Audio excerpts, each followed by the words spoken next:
Hey people, this is my video recap of things in entertainment news that happened over the past week. So I'm going to get this video started by following up with one of the stories I talked about last week. Last week I talked a little bit about the debut of the Snow White and the Huntsman trailer, and I also mentioned how there's another Snow White movie coming out next year called Mirror Mirror, and I think it's going to be kind of an interesting battle between these two movies. But now the trailer for Mirror Mirror debuted over the past few days, and I must say that I've picked a side. I'm definitely more interested in seeing Snow White and the Huntsman. For one thing, Mirror Mirror you can tell is geared at a younger audience, and I don't mind that, but it just doesn't seem to do what it's looking to do very well. It looks like it's trying to be very comedic, but the trailer isn't funny at all. Like, there's this one line when I think the seven dwarves are asking Snow White what her name is. She's like, Snow White, and one of the dwarves says, Snow Way. It's like, what are you trying to do here? This is just awful.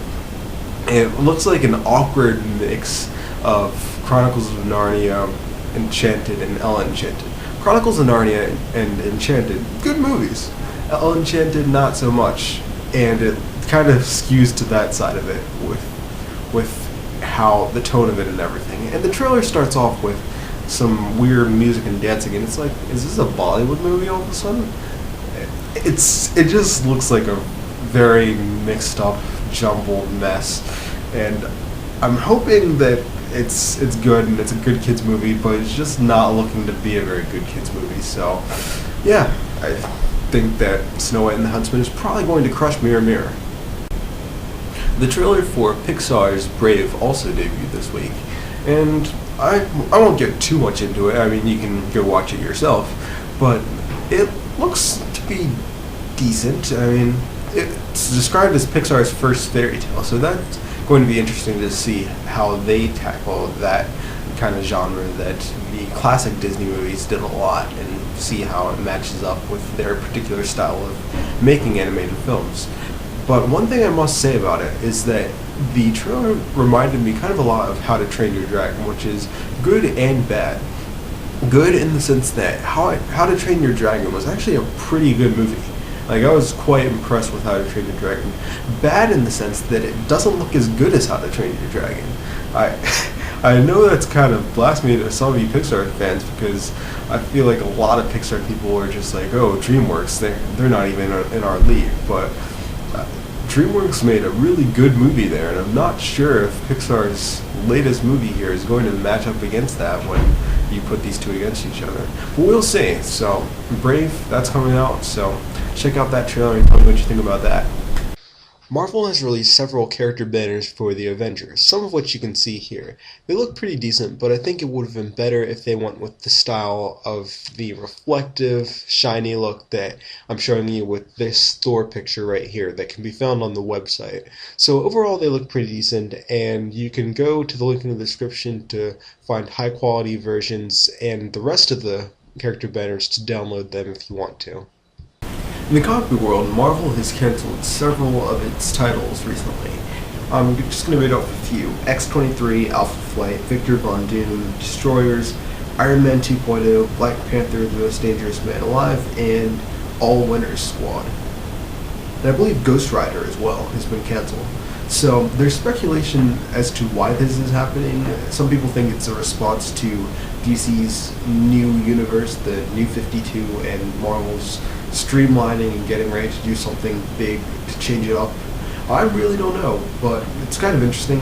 Personally, this doesn't affect me very much because I don't read any of these titles that it has actually canceled.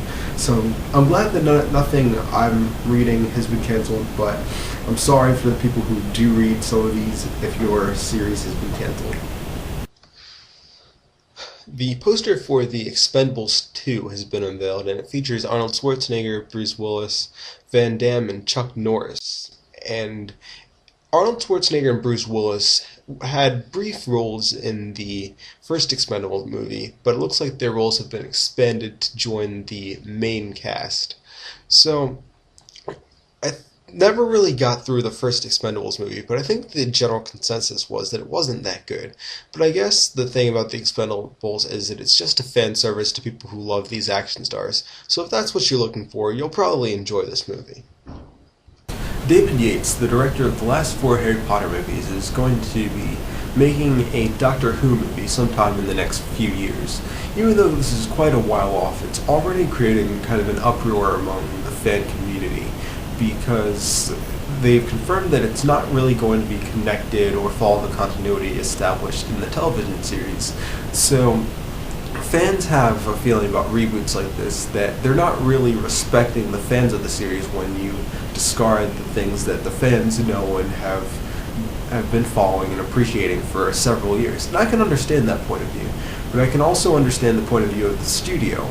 And as a person who has never watched Doctor Who before, not because I don't think it looks interesting, but there's a barrier when you haven't watched a series and you know it's been going on for a few seasons to just jumping onto it. Whereas when you've got a movie that's not really bogged down by any sort of continuity that has come before or anything like that, it's much easier to jump onto that. So I think making this movie not connected to the series is easier for the common audience to get interested in and be like, oh, I'm going to go watch Doctor Who. So it looks interesting.